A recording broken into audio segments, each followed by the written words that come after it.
and I'm sure Johnny and Jimmy don't probably need any introduction, but the Tolly brothers are here to demonstrate for us again. It's January and it's tradition. So I'll turn it over to you and you can tell them what you're doing. Okay, thank you. Thank you for having us down once again. I think it's been 19 years if anybody's keeping track. Now, last year I demonstrated bow ties, and I know where'd you go? James, you've done bow ties, and I wanted to show this one right here. This was the mesquite bowl, and I'll bring it in close. And this is one of those you have to be really careful because this piece actually came out. So I put it back in and put the bow ties in it and was able to save it. So this is a Texas mesquite bowl. And so if you haven't used bow ties from Big Island Engraving, did the demonstration last year, how many of you have tried that yet? It's a lot of fun. It's a little different, but it saves bowls and things like that. So tonight I'm going to try to do what I'm going to call a twofer. The first one is how to make frozen mushrooms. Now, last February, the 14th, Valentine's Day, at least in Austin, we had the Snowmageddon. We had 6 inches of ice and snow. We're lucky the ice came in, it blew some power lines down, and then we got really cold, and then we had the snow. Well, because of that, a lot of limbs got broke, and the live oaks got a lot of them broke, and then some of the other plants and stuff died. I don't know how bad the weather was down here. We was out of power for 4 days and without a water for like 5 days. We closed off everything in the house. We caught water off the roof to flush the TP, and we lived in the living room with our little dog, and I burned a 30-gallon barrel of bottle stopper blanks and pen blanks along with what oak I had to survive. And I'd caught 2 5-gallon buckets of water before it started. That's going to be enough. No, it wasn't. Not after 5 days. We live up on a hill, and the power company could not get their trucks up on the hill to replace the pole that was down. So after we cleaned up, what are we going to do with all these limbs and stuff? So I started with live oak and persimmon and cut them in short lengths to make mushrooms. It's surprising me how many people want to buy these stinking little mushrooms, and they're quite easy to make. I'm going to try to show you 2 different options of making them. And he's been selling them at the farmer's market out in Dripping Springs, like 4 last night, and I think maybe a dozen or something like that. Now, one of the things, if you have live oak and you leave it lay out for 6 months or a year, and the bark might be coming off. So you have to keep aware of that. And yes, wear a full face shield, which I'll try to do. I'm not sure how well it's going to work, but if it don't work, I'm going to stand way to the side. So I put the piece on, and then I'll show you a little tool here, and I'll let him fix it. Now, I'm not advocating, and I don't get kickback or anything like that, but Doug Thompson has this traveling kit, and inside the handle is an Allen wrench and 4 tools. Can you see those all right? And this is what I've been using mostly for turning these mushrooms, but I hate to change the tools. So frugal as I am, I went and bought 7-inch handles to put most of these on. And what I'm going to do is let Jim put these on the handles. So, and these are the handles. And like I say, at home, I leave them on there, but I just wanted to show that. He only brings like 4 of those a year, but they're really nice because I can only take 1 tool, and I could change those tools around and do everything I want to do here, but I hate to change tools. You know, that 1 tool next to greatness. So there's 2 tools that you can use to put a tenon on this. One is your parting tool. I don't know, can we see that? Parting tool. And the other is your actual skew. I don't know, we're doing overhead. I know, we're watching demo. This is a skew, and this is the parting tool. And obviously, if I knock these off, they're going to hit point first straight down onto the cement.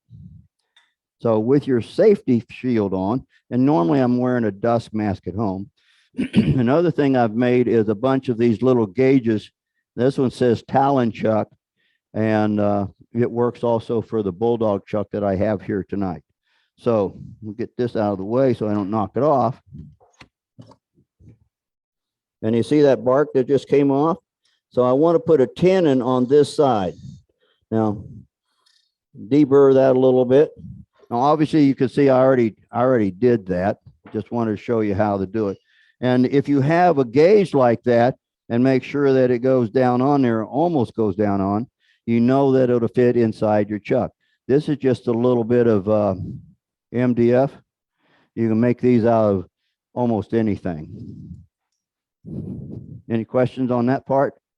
So the second thing I'm going to do is going to take a little bit longer, so I'm going to try to hurry up on this and get to the other thing.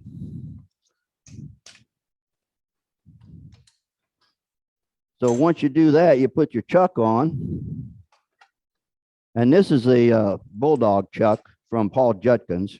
Unfortunately, now he cannot get machine work, and he can't get these anymore, but these are great chucks.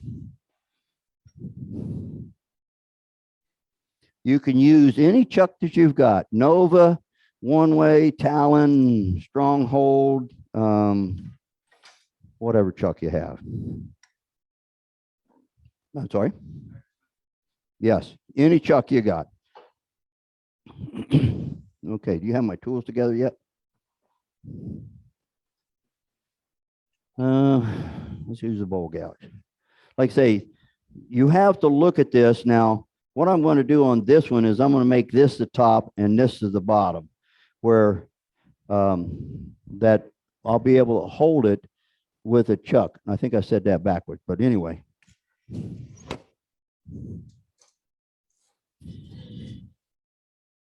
Now it's quite dirty.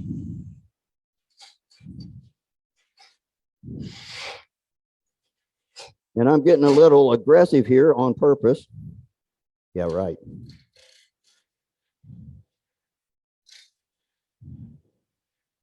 Now you notice I am kind of standing out of the line of fire.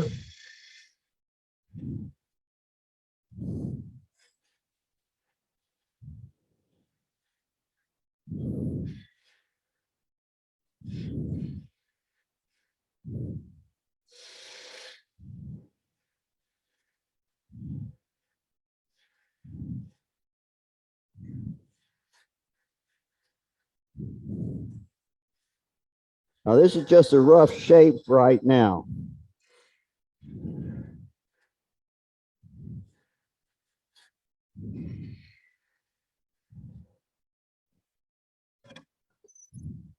Now I want to drill the bottom of this to hold this in the chuck.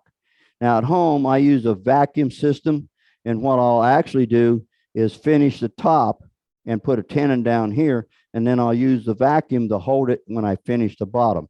The other way to do this is turn a recess in here, a mortise, so that you can hold it with a chuck that way. That's what I'm going to do here.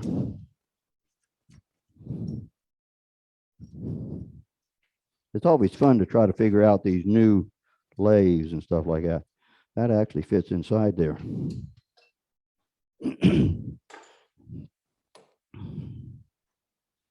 Now, one of the things that a lot of people try to do when they start drilling is they'll drill with the smallest first. Actually, if you take your larger drill bit and put it in and just lightly score the wood. And now, since this isn't variable speed, it's going to be turning pretty fast.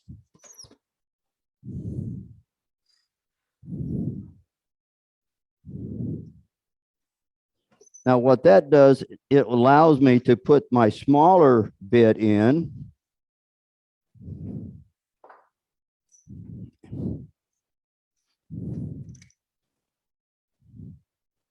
And I'll do the same thing. I'll lightly score it. This locks backwards from mine.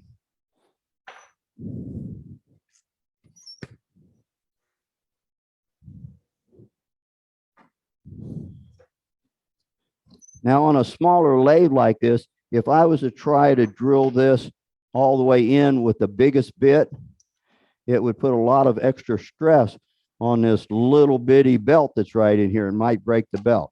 By doing it this way, my hope is that I'm not going to break the belt.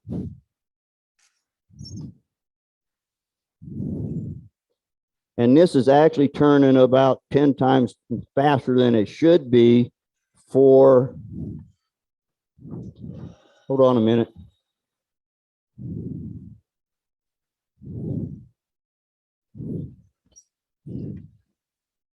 It's turning way too fast for actually drilling. That burns your bits up. Yeah, we'll try to get through this.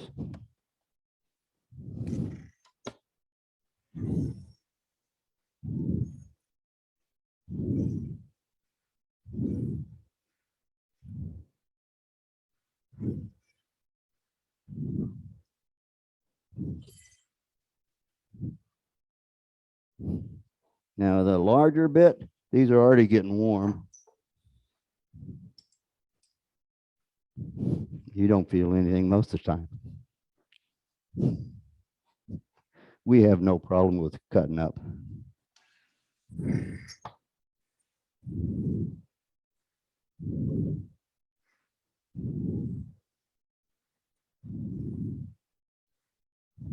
That's hot coming out of there.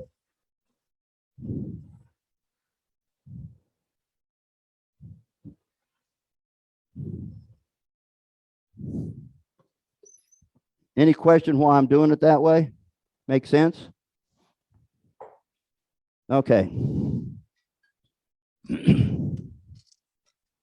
Now, one of the things that you obviously need to pay attention to is how far you drill in so that you don't drill too far. And when you're hollowing this out the backside,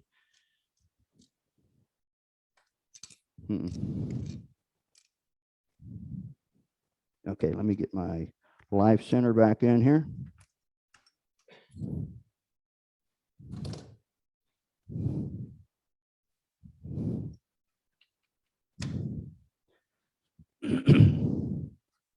And because that's already been centered, if I don't tighten the chuck up until I put this in, then I know that it's still perfectly in line.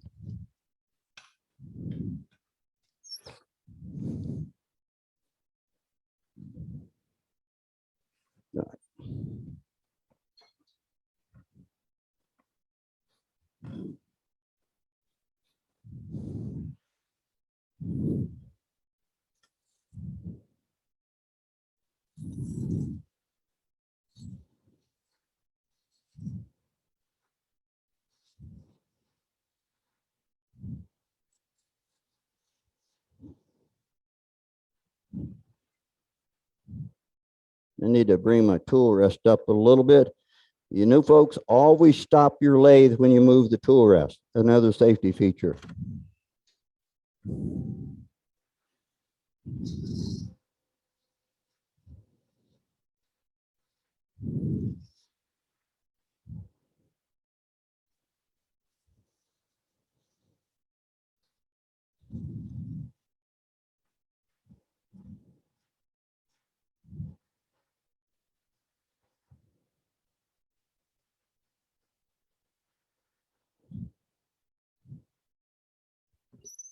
Now, on the top of the mushroom, you can shape it any way you want.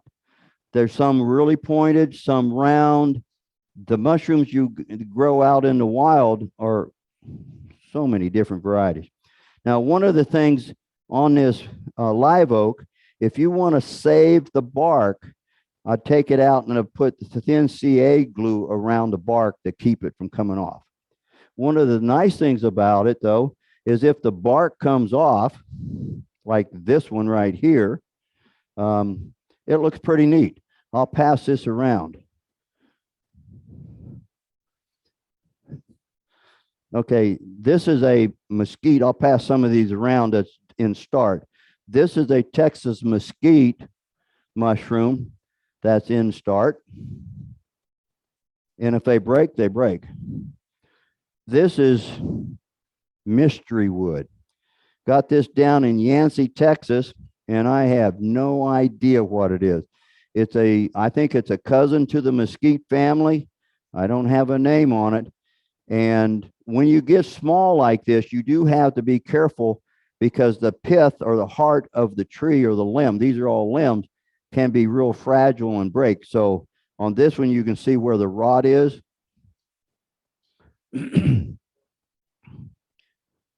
This is Texas persimmon. And we had a couple limbs that was bigger down small that got broke. And you can see it start when it's drying, it's cracking a little bit. And yes. I don't think so, because that Texas ebony, I have some of that and it's black, or it's really, really dark brown. We shat, maybe. Yeah, it might be that. I'm not from Texas. I'm an implant, so I'm not really sure. I'm sorry? I've been here long enough, but I still don't know what these things are.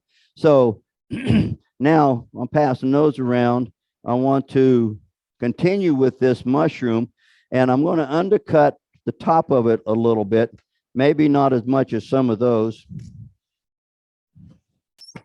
To do that, I want to start where the top's going to be, and I'll just lay this on its side.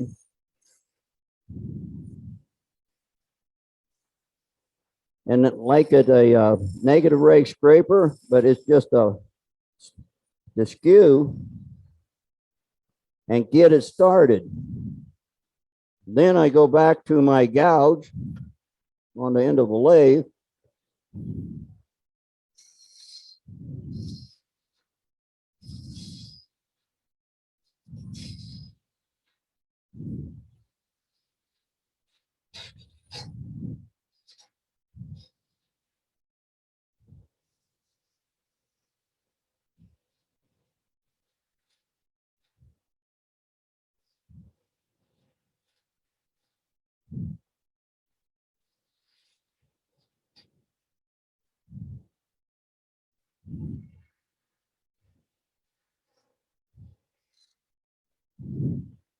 Now for the undercut, I use my parting tool and I come in at an acute angle. And if that don't work, I go to my Hercules tool, and we can show these up a little bit later. This is from Mike Hunter.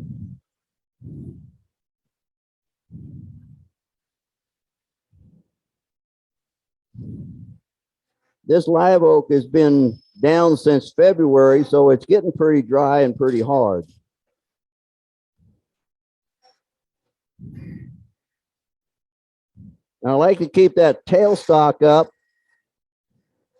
to give me some support.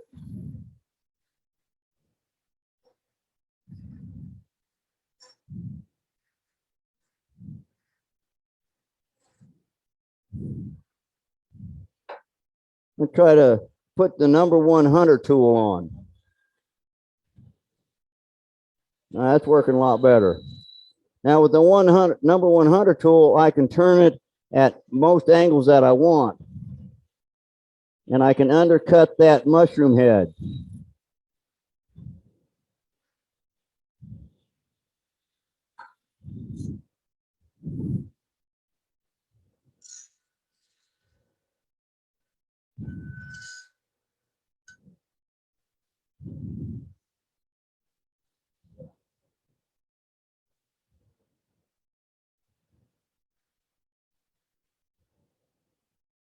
Okay.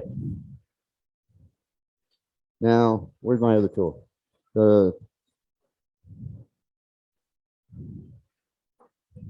This is more of a detail gouge.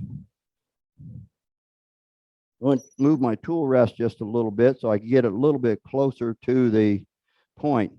Now, like I said before, I think I said it before, sometimes I don't put any finish on these at all. They look really nice, like I pass that around, just natural.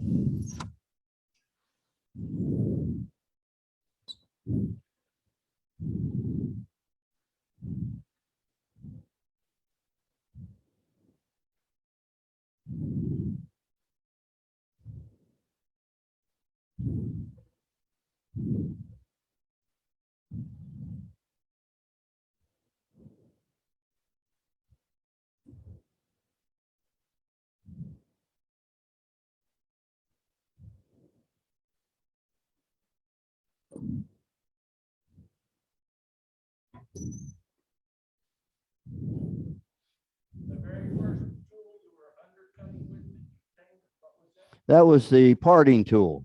And the parting tool was trying to, the next one was the Hunter #1 Hercules tool. It's got a carbide tip on it. There's the, I have to look at them because I get them confused. There's a Viceroy tool. If I still had that in the chuck the other way, this is the #1 Viceroy tool. And if I had still had this in the chuck the other way, it's really good for undercutting if you're using a vacuum system. If you're not using a vacuum system, this, because of the angle, it don't get in here very good. So that's why I went to the #1 straight Hercules tool.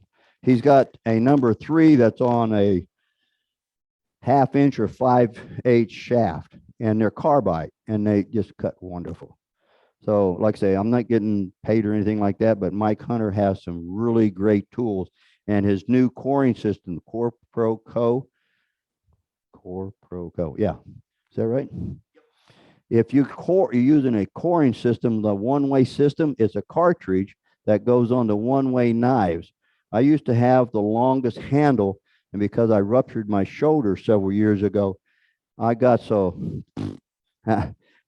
I was not enjoying coring. But now with the Core Pro cartridge on there, I put the shorter handle on there, and actually it almost wants to pull in, so I kind of have to be careful, and it just cuts like butter. It's just so sweet. Any question on making mushrooms? Pretty quick and simple, isn't it? And we sold a bunch of them, or he has. So I can actually take this, and if I do put finish on it, I use just some kind of rattle can spray. This is actually Rust-Oleum, but it really don't matter. And what I'll do is I'll spray underneath here. I'll spray this, and then after that, I'll set it up, and then I'll spray the top of it. Some of those have finish on them, some of them don't. And because this, I haven't put it on there. You see the bark is trying to come off on this because these have been laying out in the wood pile for several months. Now, this is no joke. I donated 5 mesquite mushrooms to the Woodturners auction that they have in Austin. They donate us some wood, and I donated 5 of them, and I said, oh, $5 a piece. Well, the lady thought that was too cheap, and they sold for 5 of them for $150. I go, I'm in the wrong business. Now, because it was a charity auction, it could have went off the wall like that, but I didn't get a penny out of it, but it was good for our club to do that. And this is a mesquite that I think I put CA glue on it. Now, I'll tell you, as you all know, Texas mesquite has grubs and has the powder post beetles that get in it. Have you all experienced that yellow fuzz that comes out? Well, here's the trick. You can get I don't know if it's set up here. You can get this top at Home Depot if they have them. It's got a screw on top. When you get that, I had to put my knee and hand on here and use a dead blow mallet to pound it down. So I put denatured alcohol. I usually get a couple gallons at a time. It's about $18 a gallon. It's not cheap. But then I put that in there and put the roughed out mushrooms in. It kills the powder post beetles and it kills the mesquite borers if they're in there. Because what I've been told is the mesquite trees stand like this, the larvae's in there, but they won't start eating it until it falls down. And with my hearing aids in, I can actually hear them go. And some of you who got good hearing might know that. So I'll drop them in there, and even the Texas live oak, if you are turning it and you see bug guano in there, bug guano, bug poo-poo and stuff like that, you throw it in a bucket like this for a couple days, or think about it, come back in a week and take them out. It kills all the bugs. Now, I've never had any, once I finish it, come back and inhabit it. And obviously, I do believe if you put a spray finish on, like this one has, it would also help keep the bugs from getting back in it. And this one here is ready to be finished. It's live oak, and I'll toss this around also. And because of the mesquite, because the mesquite's in the bucket, the wood will turn brown like that. But once you come back and return it, it looks just natural again. It works really good. So, questions? Yes. Yeah.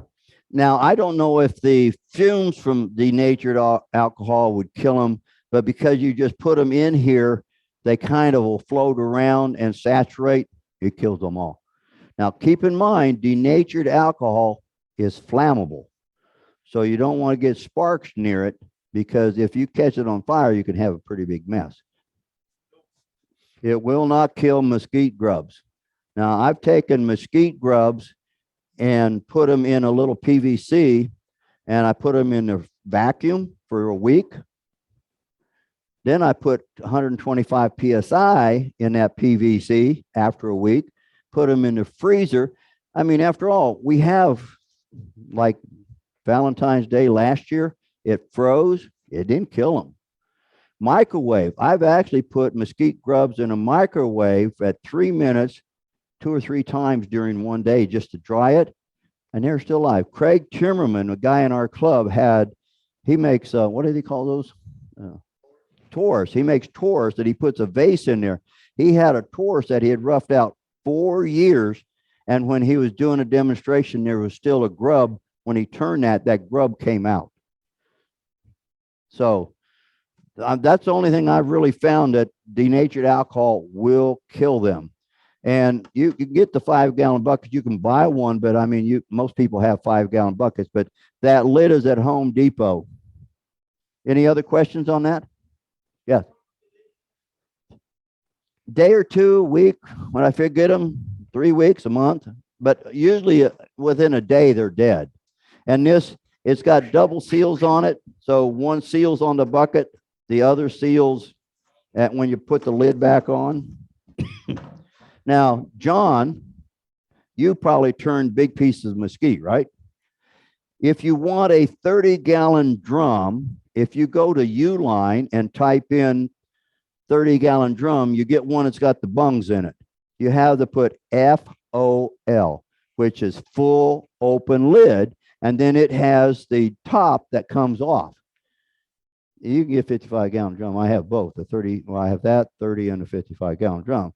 And yeah, about every couple of years, we pour more denatured alcohol in there. But if you want to do the bigger stuff, you can't put it in a 5-gallon bucket. So you got to have a bigger tub. So FOL, full open lid. Because I have a vacuum system at home, what I'll do, I have made my own vacuum drum chucks. And let's see if I can get this off here. Oh, this, yeah. So with a vacuum drum chuck, I put the vacuum on the headstock and of course the rotary adapter and stuff like that. And then on one of those like this, where I've already held it here, I'll put one of these. It don't matter which one. It depends on the size of the top of the mushroom. And I'll put this in here and bring the tailstock up to where that center point is. Turn on the vacuum, and I'll turn this down to there's just a little nub.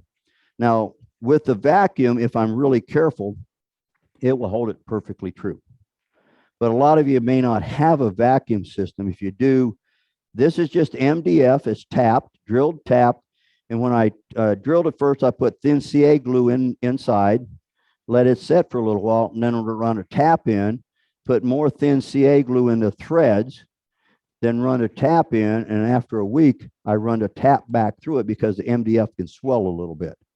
And then all I do here is I put Hobby Lobby. You can get the closed cell foam. It's got backing on it. So I put that on there, and you can make several different sizes of these. But you got to have the tap. And I have the 1-inch tap, the 33 millimeter, and the 1/4 8. So it works really good for that. So with a vacuum, you don't need to do it. But I wanted to show you by drilling the bottom out, then you can hold it with your chuck and then finish the top. So what you have to do is think of your long-term project and what tools you have to your disposal to meet that need, okay? Any other questions on frozen mushrooms? Reason I call them frozen, we had the ice storm Valentine's Day last year and it froze the limbs. They're not frozen mushrooms at all. It's just something I said. Yeah, they're thawed out now. So, I'll toss this one around so you can see how that's made. This one's made exactly the same, only it's a little bit smaller. Okay. The next thing is I want to talk about the cook in your life or the chef that you know. Now, I'm not French, and I don't know if I'm saying this correct or not. Mise en place. Mise en place, and I'll give this to you guys, and you can look this up on the web yourself. You type this in. Mise en place means have everything in order, ready to go when you cook. If you watch some of the cooking shows, they have these little jars or little cups or little bowls, and they have herbs and spices and chopped onions or whatever. And they have those so when they get ready to cook, they can just take those little bowls and dump in. Okay? So who speaks French in here? Mise en place. Now, turnerwood.com is the guy that I first saw making these. And if you do turnabowl.com, it's on YouTube. He has a whole bunch of different videos. So you all know I make a lot of beads of curried boxes, right? Last year I did 104. So when I do the lids, in the center, I have a little piece of wood. And I've got 3 or 4 or 5 gallon buckets of these. Because what I'll do first time, I'll cut out the bigger one, and then I'll turn that a little bit smaller to make the next lid. And then when I get down to about this size, if you can put your, guys, not gals, guys, if you can put your fist through the hole in a beads of courage box like that, a child will be able to get their beads out. But if the hole is so small you can't put your fist down in, the hole's too small. You need to make a larger lid for that. So I've got a 3 gallon bucket over here. If you want some of these, feel free to take them. That's spalted mesquite, pecan, spalted pecan. Now, one of the things that you can do here now, so if you want to make them, there's some cherry in there, some pecan, I don't know, walnut. We'll put it up here and you can sort through. This is a piece of poplar. Now, with this piece of wood right here, I could get two mise en place bowls, a smaller, narrow one and a deeper one. Of course, what I'll do is, because it's square, never, ever cut a round piece on a bandsaw unless you got a V block to hold it. This, I can cut this on the bandsaw and then overhead, and then on the mark this side to where you can cut the corners off on a bandsaw, and then the same as the other side, I would mark this and cut it off on a bandsaw. And then you can have two little bowls like this. Oh. Now, I'm not going to toss these, obviously. Pardon me. But I'll pass these around. This is the two mise en place bowls that came out of the other piece of this right here. So what I normally do to start this, if I can find my wood, is I take a piece of wood, and I could use one of those, and I put it between centers. And this is just a friction drive. I could use my chuck. I do that a lot of times. I leave the chuck on there. And let's see if I can get this up here. All right. So normally what I'll do is turn, I'll find 2 or 3, 4 of them or whatever, and I'll turn this side. Now, one of the things I brought along, this was, I'm going to hold it up in a minute. You can see the different sizes. I got from somebody in our club had 2 of these that was from a table out of 1 1/8 inch mesquite. So, okay, what am I going to do with that? So I marked it like this so I can do stair step bowls. And I'll pass this around. I'll leave them in the bag because these are DB. You know who DB is?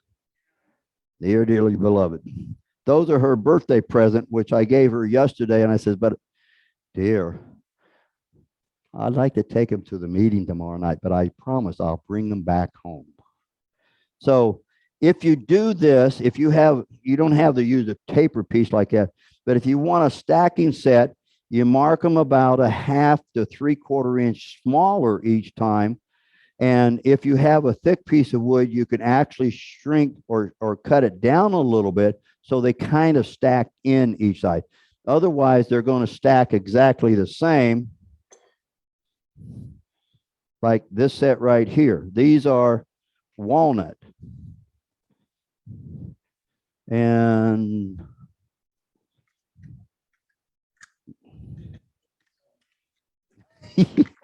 actually, oh, I forgot.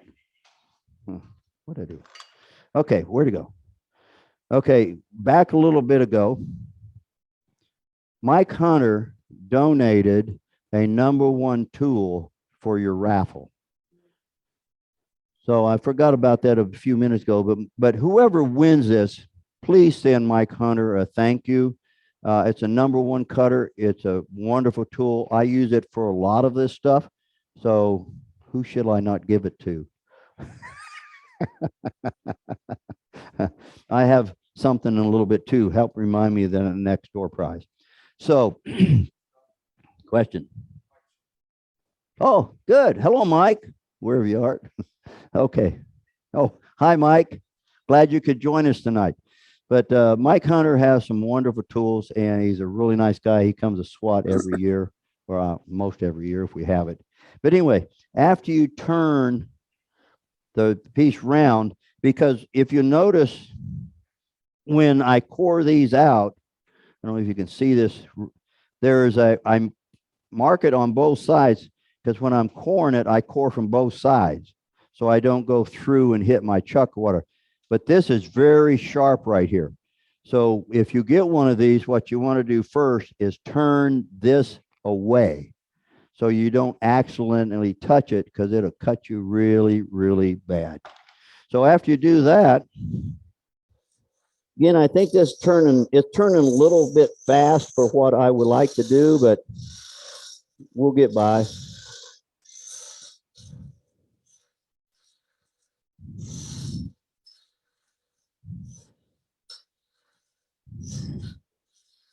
Now, I don't know if you can notice I'm cutting in both directions with this.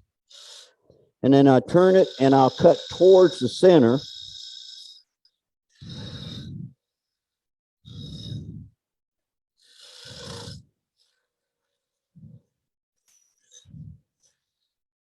Now, then I'll use my skew and make a tenon.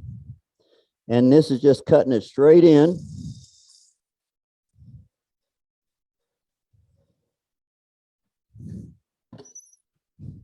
And that's again where one of those little gauges that you can make, if it fits right here, you know it'll fit your chuck. You can make these really easy. So because that spun, it kind of burned it on. Yep, it did. One of the things you want to do if you're going to do this is take a bow tie caliper. Don't spill my glue. And you want to see how deep this is. So this is right at a 1/4 inch deep.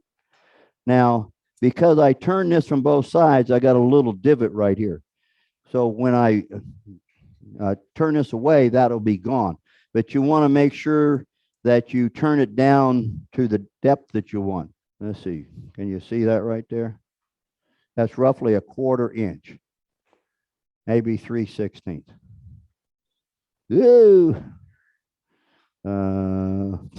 There you go. Maybe a little more than a 1/4 inch possibly. So if that's not thin enough, because when I get ready to put this on double stick taping a little bit, I won't be able to measure it again. So you want to make that depth right now. So there's 2 ways of doing this. Johnny's way and not Jimmy's way. All right. Any questions on that part? And if you have several of them that do this in steps, it works the best.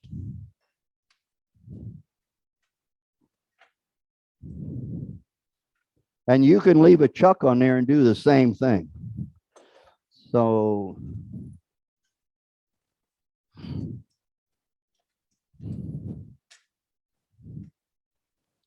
now, since this lathe does not have reverse, I'm not going to worry about it. If your lathe has reverse capabilities, you need to make sure you tighten that chuck on there rather tight. My tool, my wrench. So with this in the lock position, I'll just put that on there and bump it. Okay. And now, I'm not sure what this wood is. It's not walnut like I thought it might be. It could be.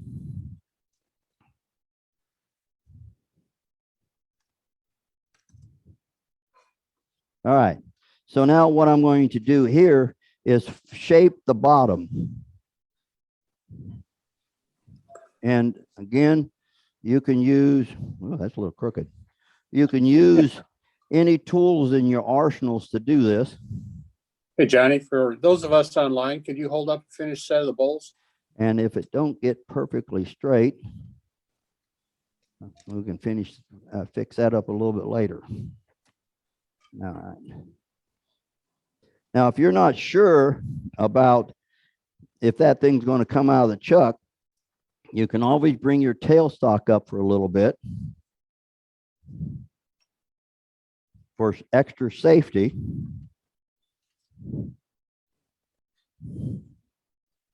Now, this is a good place that you can use the Viceroy. I'll find where I put it. Because see, it's angled at that direction.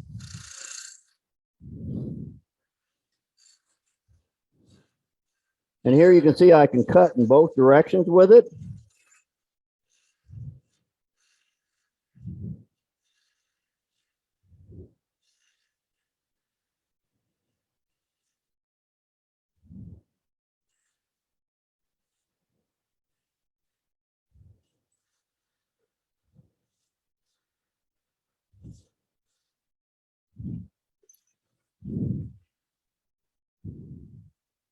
Now, I'm not too worried at this time about the front, but I want to remove the tailstock now and true this up a little bit more.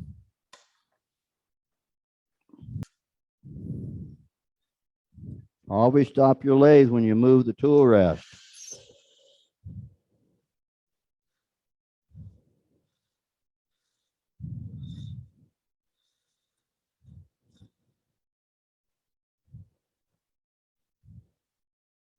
Now, one of the things on these little bowls or itty bowl, you want to have a concave surface right here so it sets flat on the table. If you have a convex area right here, it won't set flat on the table. Now,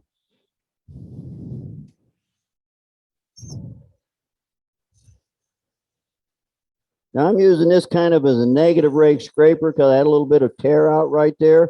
I want to clean that up just a little bit.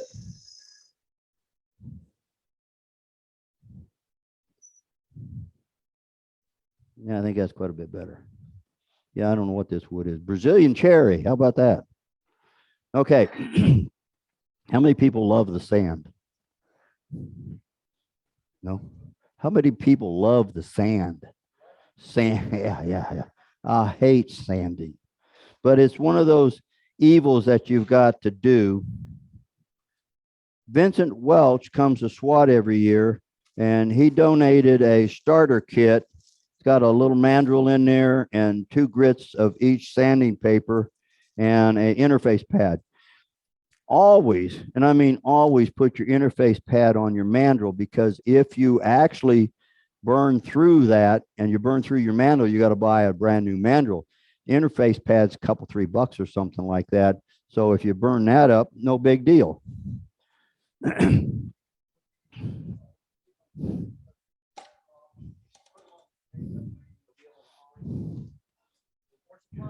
what I'm going to do, let's see, I want to slow this down, because the worst thing that you can do when you're sanding is sand at high speed.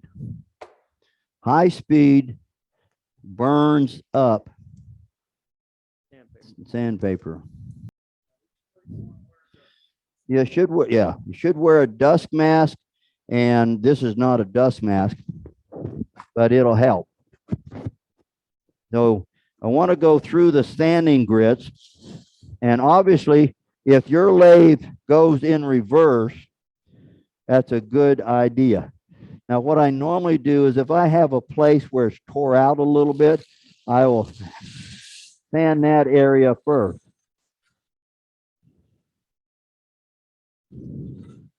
Thank you. You are good for something.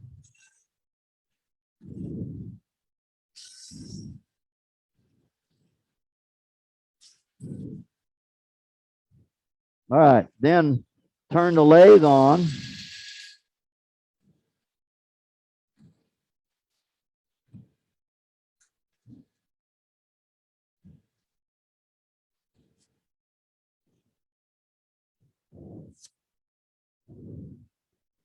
And you start at the grit that you figure that you need.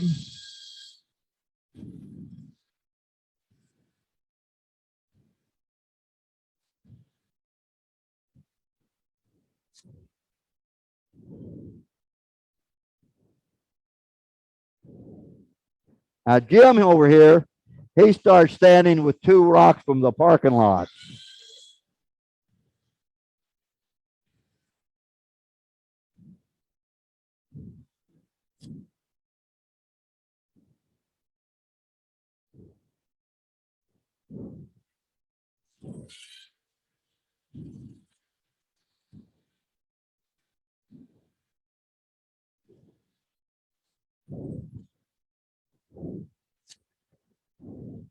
And one of the things you do not want to do when you're sanding, you don't want to press really hard. You want to let the sanding grit do the work for you.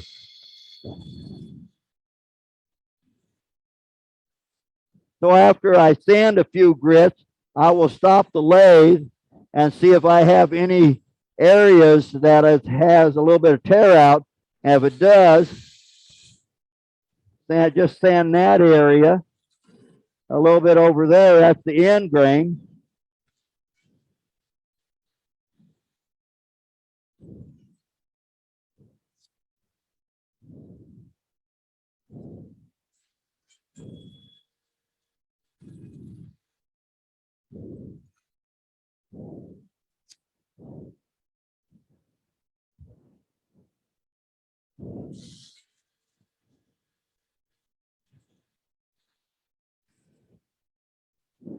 That's 220, 280.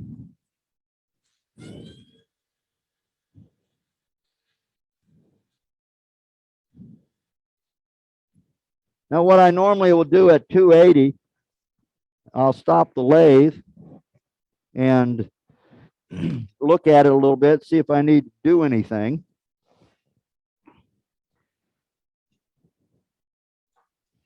Now, one of the things that I do, I put signature grooves in there. Now, this is a D-way beading tool. So what I'll do is I'll use it to put 2 marks on here.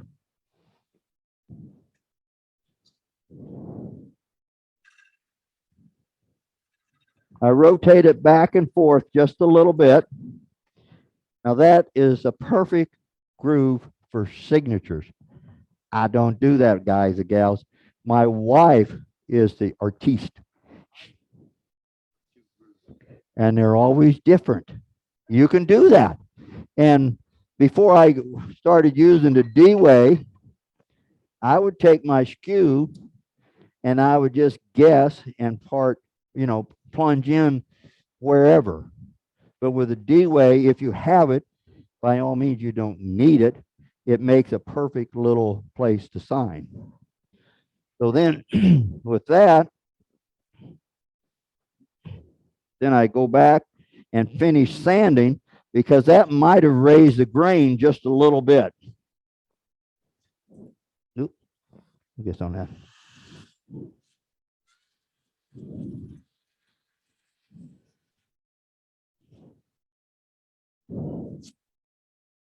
We still got audio and visual.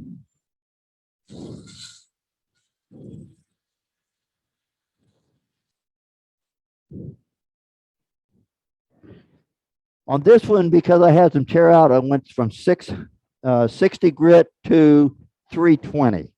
I normally stop at 320. You can go a lot higher if you want to. There's Vincent has sanding supplies that goes up to like 2,000 or something like that. But for most of the stuff that I'm doing, that's fine. Now, one of the things I put on there is Cortland Hunt's abrasive paste. Have you ever used Axe sanding paste and polishing wax?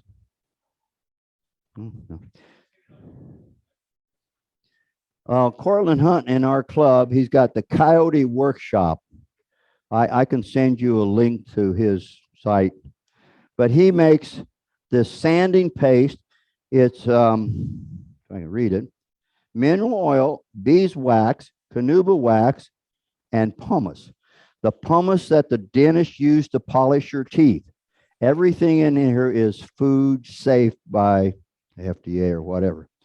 But what I'll do is take a small cotton, not cotton, don't use cotton, paper towel.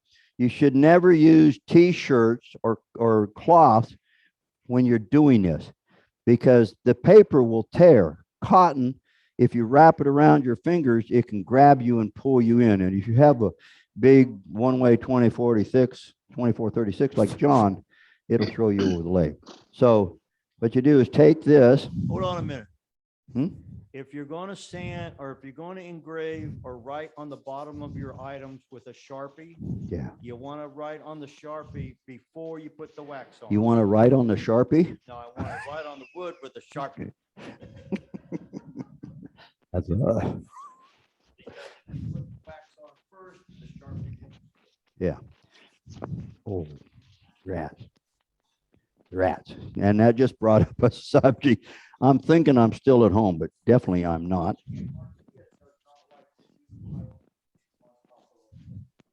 Yeah. So normally, because I'm using a vacuum system at home, I do not, I put the polishing wax on like this, and then I turn this on and buff it out with another cloth. Not that little one. A paper towel. So what you want to do is take a paper towel and fold it up in thirds, fourths, whatever, and turn this and buff it. Probably need to speed it up. So if you use the Axe abrasive paste and the sanding polish, what you want to do is keep changing the cloth until there's no more polish coming off. That pumice is actually polishing, and when it's turning like that, you can take the polishing cream and put it on.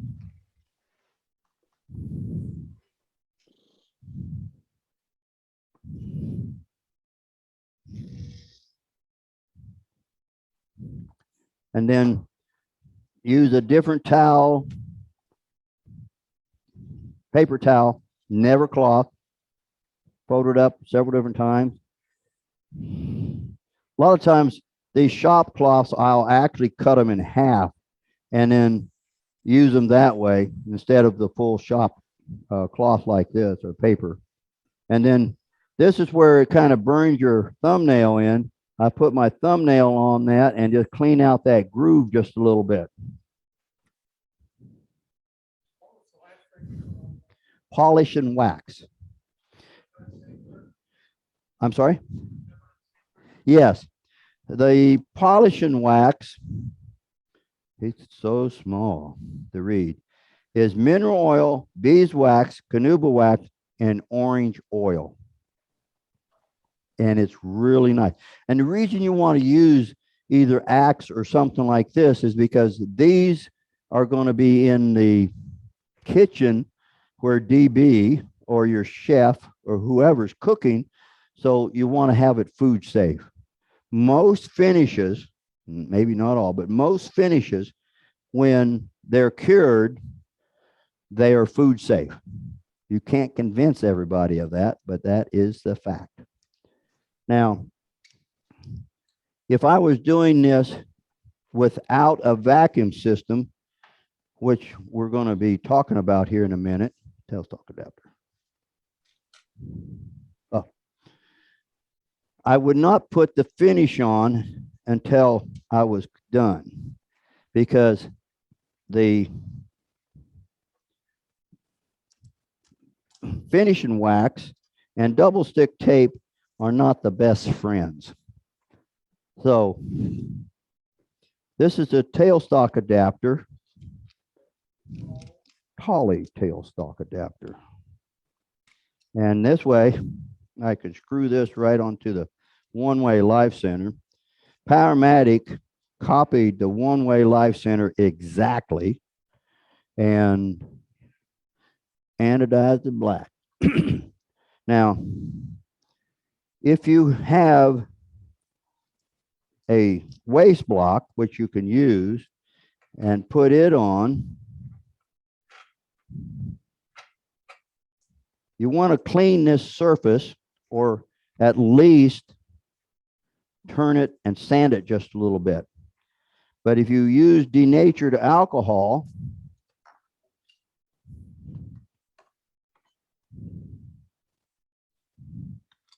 and clean this surface up a little bit. Like I say, double stick tape, the enemy of it is sanding dust and not enough pressure. Yeah. So after that cools off a little bit, you know, it's hot. No, it's not hot. Now, to get the double stick tape, if you cut, hopefully this will work, most of the way through, and when you tear it, pardon me, it allows you to find and peel off the other side. If you cut all the way through, it cuts that, and sometimes you cannot find where it's together. So with the double stick tape method, and this is, say this is not sanded, but it is, isn't it?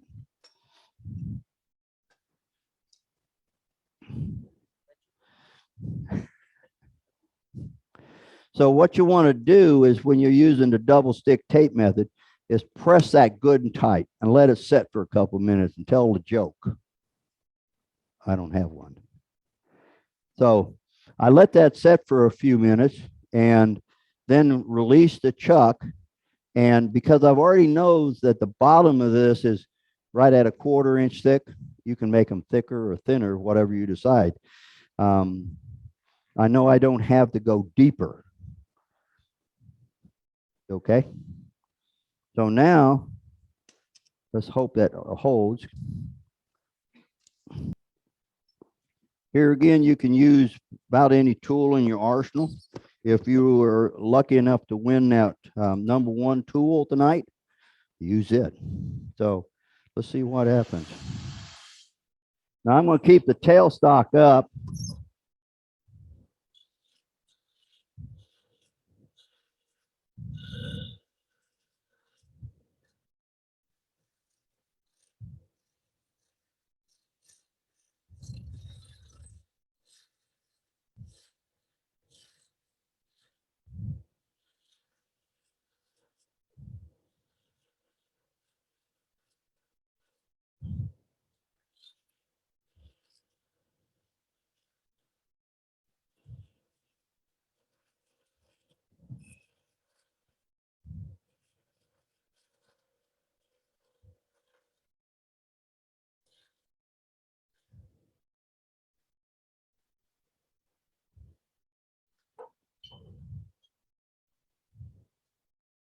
This is a negative rake scraper that I want to come in and just clean this edge up a little bit.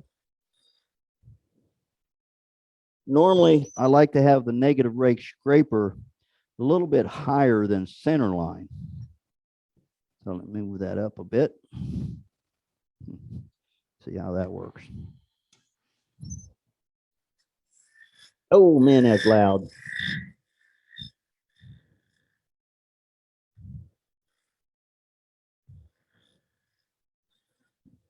Now that's the advantage of having a variable speed lathe.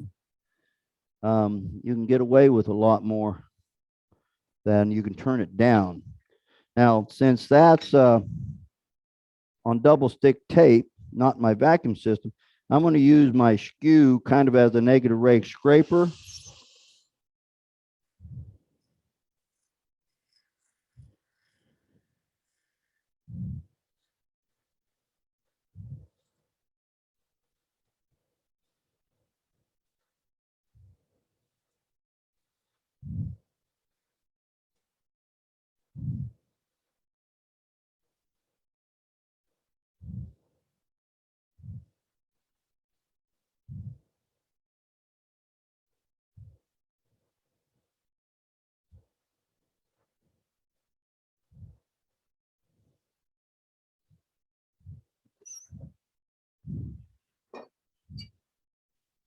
Now we're going to go for broke here, folks.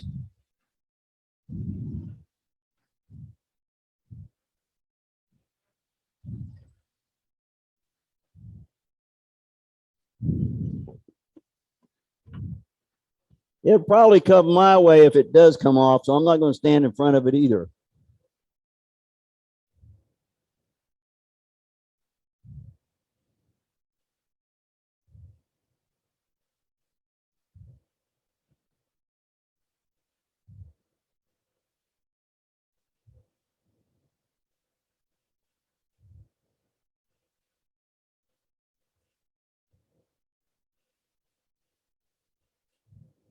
Now I'm using relatively light cuts right here because I know it's on double stick tape.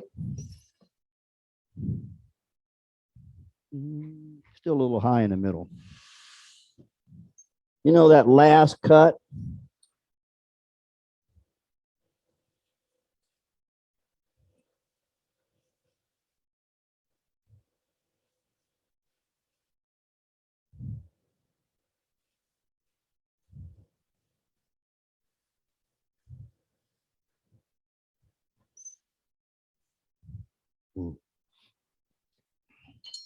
All right. Now, let's see if we can sand this without it coming off. Let's see if I have any. Yeah, a little bit right there where it chattered. I'm going to sand that first. And there again, I hope not to put too much pressure on it. And one of the things that you can do, you know, the Venetian blinds that have the twisty things that open and close them, you can get one of those and make a crossbar kind of like this out of wood, and then you can see how thick your bowl is. So I've got one that's this wide, this wide, and this wide, and I just brought this small one and I made out of aluminum.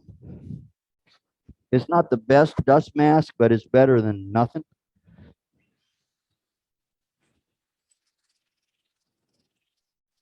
So I'm letting the sandpaper do the work.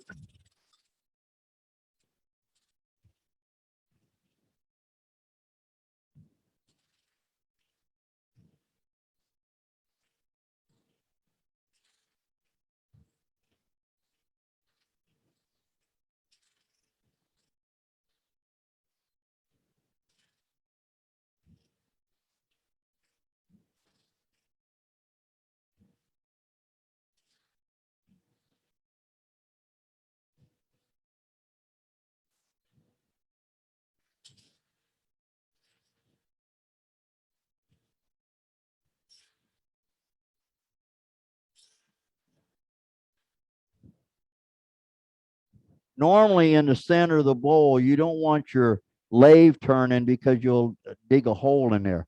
So a lot of times what you want to do is sand across it with the lathe off and not very much in the middle with power sanding. No? So let me see if I can get this sanded.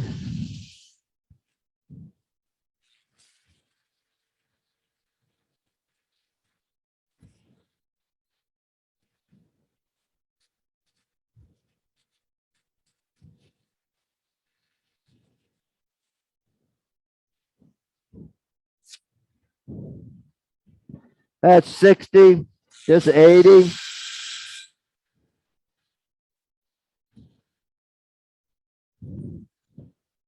Now I would say one of the things you got to be careful of when you're first starting, if you touch the corner of this after it's turned, it's like a razor blade. So you want to make sure that you deburr that a little bit. That's 120. So at 150,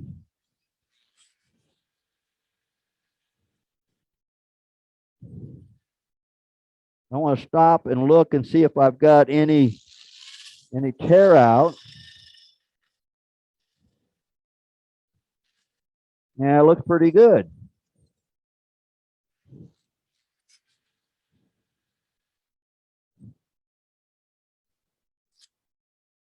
$180.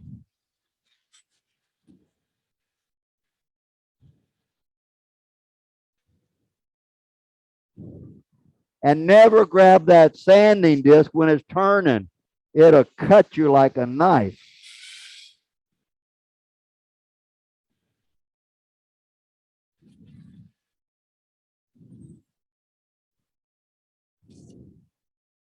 $280. And this is $320.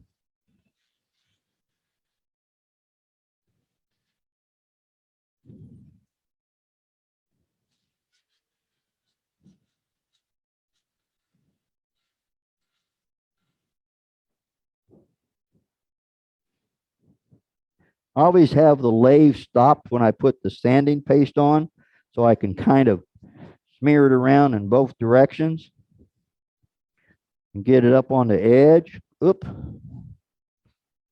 Now let's see how I'm going to finish that. Maybe at home.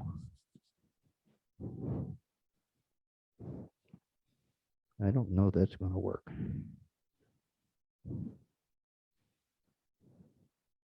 Yeah.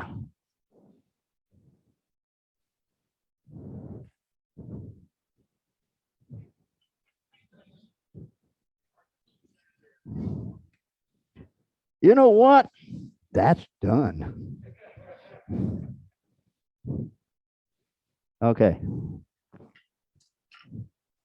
Then we're going to buff it out. And buff the backside out. Oop. And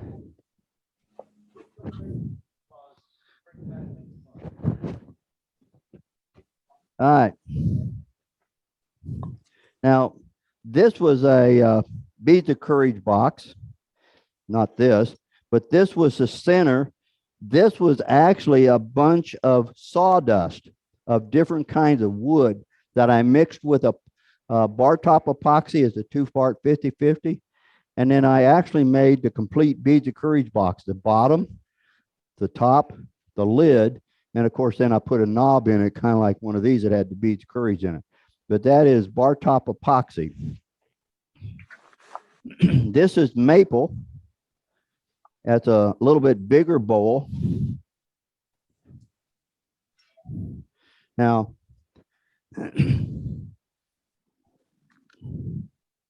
which one? Here's a set out of walnut that I should have passed around a little bit earlier. Now, one of the other things that you can do. Hey, Johnny, can you hear me? For that favorite DB or that favorite chef in your life is make little lidded boxes for salt or sugar. And if you actually put holes in them, you can make garlic keepers. The garlic, if you put it in a box with the holes in it, it lets it breathe. And because it's in the dark, it won't sprout and grow near as fast. It saves them for a long time. And this is just a little mesquite limb that was not much bigger than this that I made this box out of. And this one here, you can see how they match up. Oh, on those, I didn't use this. On those mushrooms, if you want to sand underneath the top of it, you can get this sanding material from Vincent Wells' Safoam. Is that how you say it? Ceosoft. And you can sand underneath. If you use a pair of forceps like this, you can get them at Harbor Freight. They're curved and straight. Never, ever put your fingers in them like this when you're sanding. You can hold them like this and sand underneath there. I normally do not do that. I'm just giving you an option. If you've got a little tear out or whatever, you can use that and sand underneath there. But like I say, never put your fingers in the holes when you clamp the sandpaper to it. That was supposed to be told earlier. The AAW recommends that you do not wear a glove when you're turning. If you're turning and that wood's coming off and hitting you, it burns.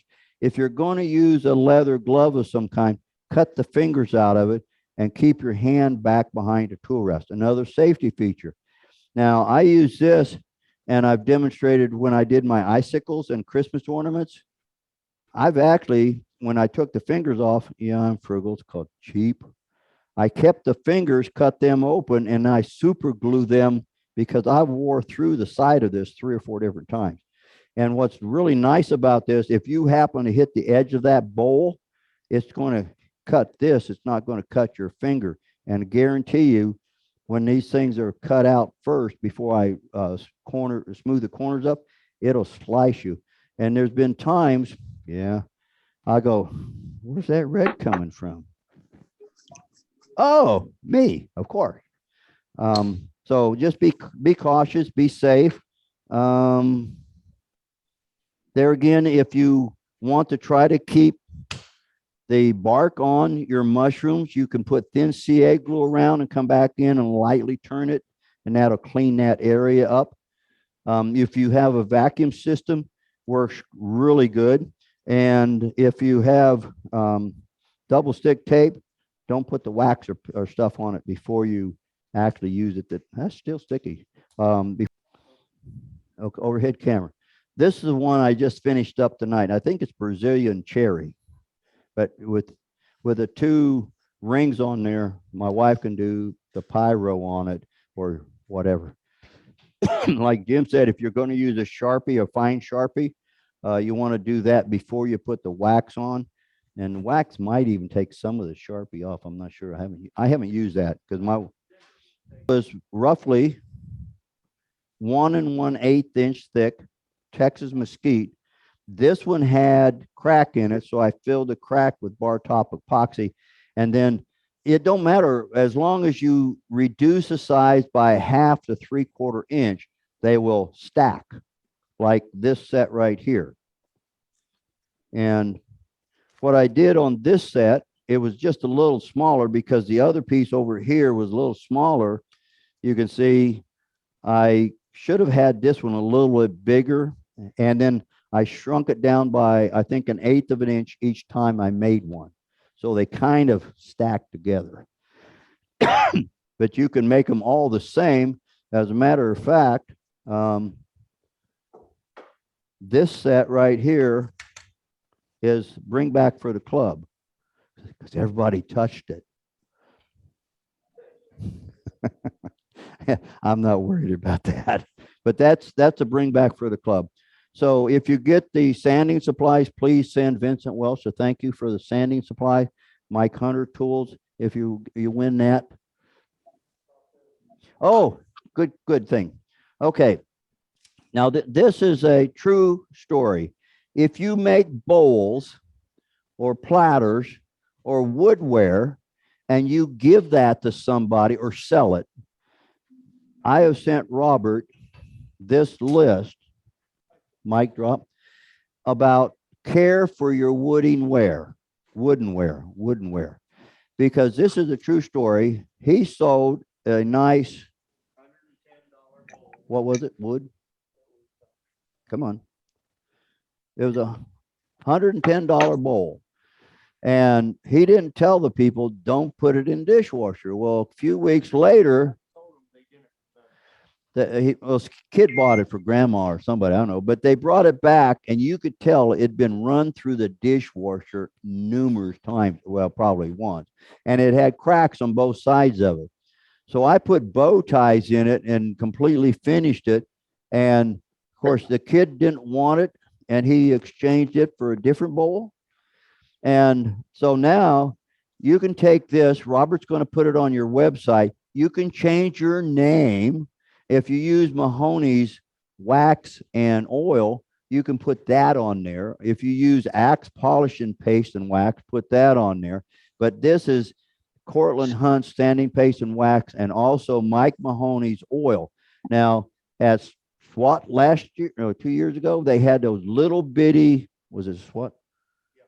They had the little bitty bottles of Tabasco sauce. And when it was all over with, there was several of them left, and Jim went around and picked up all those off the table. He dumps that Tabasco sauce out. He puts a little bit of Mahoney's oil in there and gives a card kind of like this that says, if you need to refinish it, use a few drops of Mahoney's oil to resurface the bowl or platter or whatever. So it's one of the things that can save you headache. And one of the things he's thought about doing is put a sign on at the farmer's market, not responsible for damage. Yeah, all sales final. So Robert's going to put that on your site if you want. And if you I'll put this on the site, Robert, mise en place, just Google mise en place, and you'll find all kinds of several articles about the mise en place bowls, what it means and why to make them, stuff like that. Hang on a second. Okay. This is a finished set of Texas Mesquite mise en place bowls, about 4.5, roughly 3 2¼ maybe and 2. And Sweet. as you can see, when I turned them out of the same wood, I made each one just a little bit shorter so they kind of stack. Nice. Does that work, Mike? Very good.